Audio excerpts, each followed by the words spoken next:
This is an AMI This Week Extra with Grant Hardy. I'm with Andy Baryer from GetConnected outside on his porch today, and we are looking at the Samsung Galaxy S9 Plus smartphone, which is an accessible flagship smartphone from Samsung. That's right, Grant. It's their premium phone on the market, really to compete with the Apple iPhone. And the S9 has really two different types of versions because everybody has different screen size preferences. You can get the S9 with 5-inch screen, or you get the S9 Plus, which is what we have here, that comes in at 6.2 inches. What really separates Samsung phones from other flagship phones is their camera. You got an 8-megapixel camera, front-facing camera, and a 12-megapixel on the back, and I have to tell you, the camera on this phone is fantastic. Also has a fingerprint scanner on the back, which is very good, and also a fabulous screen, so it really pops up the colors that come out of it. You really aren't disappointed when you talk about one of the best Android phones on the market today.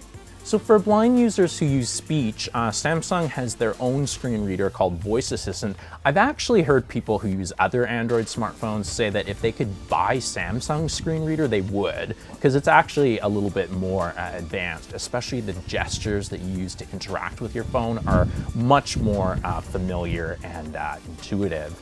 So that's great, and Android does have a range of accessibility features, including a few that aren't present on iOS, such as the ability to detect when a baby cries or the doorbell rings, and of course the expected screen magnification, zooming features, LED flash for alerts, and more.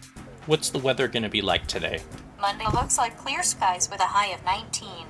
Unfortunately, I wasn't able to set up the iris scanning or facial recognition. There wasn't the same guidance that I'm used to on iOS for how to position my face in the frame, so that's a little disappointing.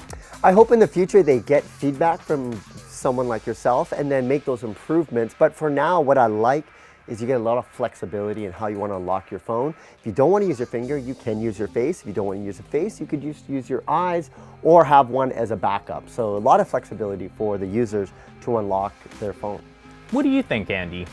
Well, Grant, when you compare the S9 and the S9 Plus to all the other premium Android phones, this one really stands out on top.